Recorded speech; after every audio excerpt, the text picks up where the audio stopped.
ওকে, তো আমরা এখন শিখব পিপল পার আওয়ারে আপনি কিভাবে ব্যাংক অ্যাকাউন্ট অ্যাড করবেন। বাংলাদেশের যে কোনো একটা ব্যাংকে আপনার অ্যাকাউন্ট থাকলেই হবে। জনতা ব্যাংক, কৃষি ব্যাংক, ডাচ বাংলা ব্যাংক, সরকারি বা বেসরকারি যে কোনো একটা ব্যাংকে আপনার অ্যাকাউন্ট থাকতে হবে। ওকে, দেন সেই অ্যাকাউন্টটা আপনি পিপল পার আওয়ারের সাথে লিঙ্ক করে দেবেন। তাহলে কি হবে, আপনার যা স্যালারি পাবেন, বায়ার যে স্যালারিটা আপনাকে পে করবে সেটা সরাসরি আপনার ব্যাংকে চলে আসবে। ওকে, তো আমরা এই ভিডিওতে শিখবো আমরা কিভাবে আমাদের ব্যাংক অ্যাকাউন্টটা অ্যাড করব। ওকে, এবং সেই ব্যাংক অ্যাকাউন্টে কিভাবে আমরা স্যালারি ট্রান্সফার করব।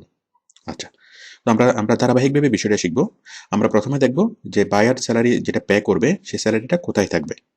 ওকে, দেন সেই স্যালারিটা আনার জন্য আমরা কিভাবে ব্যাংক অ্যাকাউন্ট অ্যাড করব, এবং ব্যাংক অ্যাকাউন্ট অ্যাড করার পর কিভাবে আমরা আমাদের স্যালারিটা ট্রান্সফার করব আমাদের ব্যাংকে। তো আসুন শুরু করি। তো দেখুন,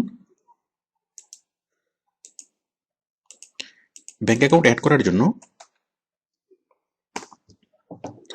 দেখুন, ব্যাংক অ্যাকাউন্ট অ্যাড করার জন্য আমরা যাবো এখানে। আচ্ছা, আমি প্রথমে দেখাচ্ছি যে স্যালারি যেটা আসবে সেই স্যালারিটা আমরা কোথায় দেখবো।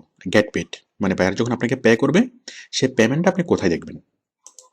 পেমেন্টটা দেখবেন আপনি এখানে, আইডিতে ক্লিক করবেন, এখান থেকে পেমেন্টস, এই যে আপনি এখানে আপনার স্যালারিটা দেখবেন। এই যে মাই মানি, দেখুন পেমেন্টস, এই যে এখানে দেখবেন টোটাল আপনার স্যালারি এতটা। ওকে, এখানে আরও অনেকগুলো অপশন আছে, my money, statement, invoice, transaction, payment methods. তাহলে আপনার বায়ার যখন আপনাকে পেমেন্ট করবে, পেমেন্ট আপনার এখানে জমা হবে, এখানে আপনি অ্যামাউন্টটা দেখবেন। এখন এই অ্যামাউন্ট আপনার হাতে নিয়ে আসার জন্য আপনাকে আপনার ব্যাংক অ্যাকাউন্টে অ্যাড করতে হবে। তাহলে বাংলাদেশের যে কোনো একটা ব্যাংকে আপনি অ্যাকাউন্ট তৈরি করবেন এবং সেই অ্যাকাউন্টটা অ্যাড করবেন। আমি ধরে নিলাম যে আপনার অ্যাকাউন্ট আছে, যে অ্যাকাউন্ট আপনার আছে সেই অ্যাকাউন্টটাই যথেষ্ট, সেটা সেভিংস অ্যাকাউন্ট হোক বা কারেন্ট অ্যাকাউন্ট হোক, যে কোনো অ্যাকাউন্ট হলে চলবে। এখন আপনার সেই ব্যাংক অ্যাকাউন্টটা আপনি এখানে অ্যাড করবেন। কীভাবে অ্যাড করবেন, এখান থেকে আপনি যাবেন পেমেন্ট সেটিংস। ওকে, পেমেন্ট সেটিংস, এখান থেকে যাবেন এই যে উইথড্রল অ্যাকাউন্টস, উইথড্রল অ্যাকাউন্টস থেকে এডিট, এখান থেকে অ্যাড নিউ অ্যাকাউন্ট। এখান থেকে আমরা কয়েকভাবে আনতে পারি, পেপ্যালের মাধ্যমে, পে ওনার মাস্টার কার্ডের মাধ্যমে। ওকে, তারপর এসসিএস ব্যাংক অ্যাকাউন্ট, আর একটা হলো নর্মাল ব্যাংক অ্যাকাউন্ট। আমরা এখানে টিক মার্ক দিই ব্যাংক অ্যাকাউন্ট, এখানে অটোমেটিক চলে আসছে বাংলাদেশ, দেন আমরা ক্লিক করবো প্রসিড। ওকে, আমরা একটা ফর্ম পাচ্ছি, ব্যাংকের ইনফরমেশন দিয়ে আমরা এই ফর্মটা ফিল আপ করবো। তো দেখুন কি কি চাচ্ছে এখানে, রিসিভ কান্ট্রি,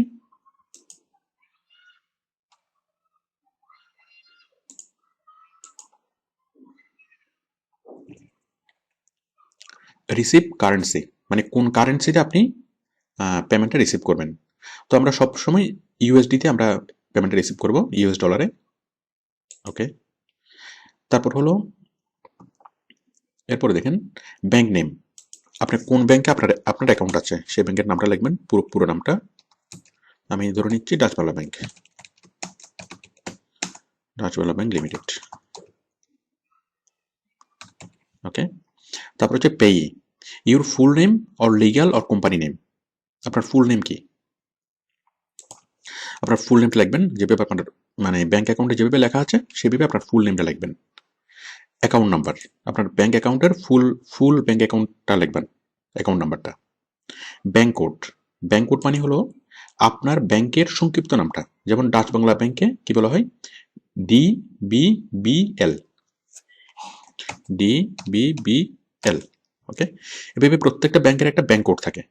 যদি আপনি প্রবলেম হয়, যদি আপনি সেটা মানে অনুমান করতে না পারেন, আপনি গুগলে সার্চ করে একটু একটু শিওর হন। আপনি যদি সার্চ করেন bank code of Dutch Bangla bank limited, এই যে ডাচ বাংলা ব্যাংক লিমিটেডের ব্যাংক কোড কি।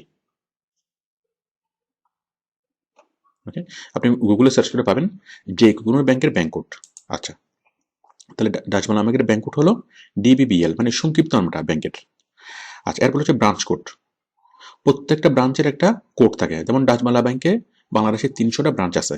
ওকে, মানে ধরে নিলাম, তাহলে 300টা ব্রাঞ্চের 300টা আলাদা আলাদা কোড থাকে। DBBL 109, DBBL 110। ওকে, দেখুন আমি যদি দেখি ডাচ বাংলা ব্যাংক, ডাচ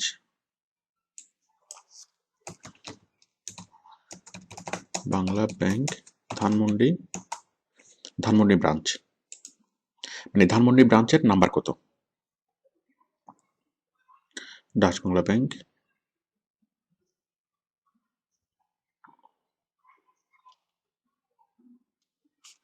দেখুন প্রত্যেকটা ব্যাংকের একটা কোড থাকবে যে এটা কত নম্বর ব্রাঞ্চ, সেই নাম্বারটা এখানে লিখে দিবেন। আপনি সেটা ব্যাংকের স্টেটমেন্টও পাবেন, আবার আপনি গুগলে সার্চ করে পাবেন। এই যে দেখুন আমি এখানে পাচ্ছি ঢাকা ইপিজেড ব্রাঞ্চের কোড হলো এই যে 196 আইডি, তারপর ধানমন্ডি ব্রাঞ্চের কোড হলো 197। এভাবে দেখুন প্রত্যেকটা ব্রাঞ্চের একটা করে মানে নাম্বার আছে, ব্রাঞ্চের এই ক্রমিক নাম্বার। ওকে, তো যে ব্যাংকের আপনার ব্রাঞ্চ আছে সেই ব্যাংকের শাখার যে নাম্বারটা সেটা আপনি এখানে দিবেন। আমি ধরে নিচ্ছি ধানমন্ডি ব্রাঞ্চ, তাহলে ধানমন্ডি ব্রাঞ্চের কোড হলো কত? 197। তাহলে আমি এখানে দেবো 197। ওকে, এরপর হচ্ছে ব্রাঞ্চ কোড, সরি ব্যাংক কোডটা তো দিলাম ডিবিপিএল, এরপর ব্রাঞ্চ কোডটা হলো 197। এরপর হচ্ছে সুইফট কোড। সুইফট কোডটা কি? সুইফট বিআইসি মানে হলো ব্যাংক আইডেন্টিফাইং কোড। আচ্ছা, সুইফট কোডে বলা হয় বিআইসি মানে ব্যাংক আইডেন্টিফাইং কোডে বলে, দুটো একই কথা। দেখুন এটা হয়তো 8 ক্যারেক্টারের হয় অথবা 11 ক্যারেক্টারের হয়। আমি বিষয়টা দেখাচ্ছি। আপনি যদি গুগলে সার্চ করেন সুইফট কোড অফ অমুক ব্যাংক, ওকে, আপনার ব্যাংকের সুইফট কোড যদি আপনি গুগলে সার্চ করেন তাহলে দেখেন আপনার ব্যাংকের সুইফট কোড আপনি পাবেন। যেমন এটা হচ্ছে ধানমন্ডি ব্রাঞ্চের সুইফট কোড। আচ্ছা আমি এখানে যাই যে বাংলাদেশ ব্যাংক সুইফট কোড, এখানে আপনি প্রত্যেকটা ব্যাংকের সুইফট কোডগুলো পাবেন।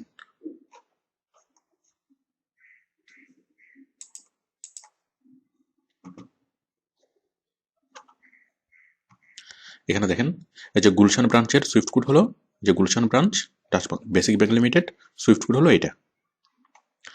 ডাচবাংলা ব্যাংকের সুইফট কোডটা দেখুন, এই যে ডাচবাংলা ব্যাংক ঢাকা বনানী ব্রাঞ্চের সুইফট কোড হলো এটা। ওকে, তাহলে ডিবিবিএল বিডিডিএইচ, আমি একটু বিষয়টা দেখাই। যেমন বনানী ব্রাঞ্চের সুইফট কোড হলো এটা, মানে আপনার ব্রাঞ্চের সুইফট কোডটা আপনি গুগল থেকে সার্চ করে খুঁজে নেবেন। এখানে দেখুন এই যে এটা এখানে দিই,